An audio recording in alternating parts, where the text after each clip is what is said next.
The next progression in the quad plank, so you think you can plank progression, is to get into that same quad plank that we talked about last week and then progress by lifting one arm up into the air.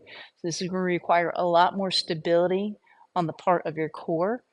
So as much as you felt last week's plank, you'll feel this one even more because you're going from 4 points of contact on the floor to 3, and the anti-rotational components of your core are going to have to work a lot longer. So here's what it looks like.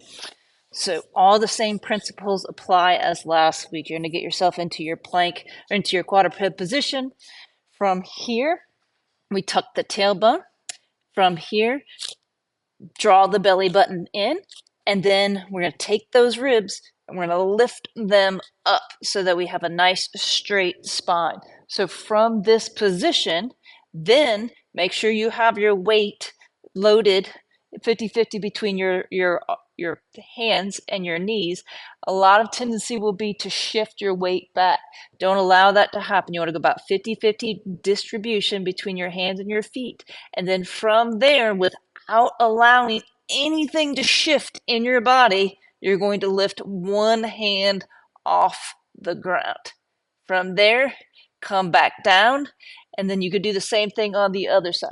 What I would have you do is kind of relax, reset, so tuck the tailbone again, pull the belly button in, lift the rib cage, make sure you have that 50-50 split between your hands and your knees, and then from there, we're going to lift the other hand off the ground.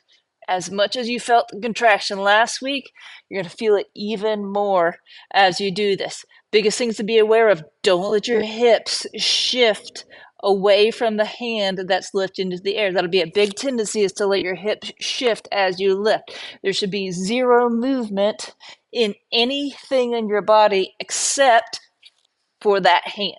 And as you lift that hand off the ground, you're going to feel a major increase in contraction of your core muscles in order to stabilize and hold that position of that quad plank as you unweight that hand. Enjoy.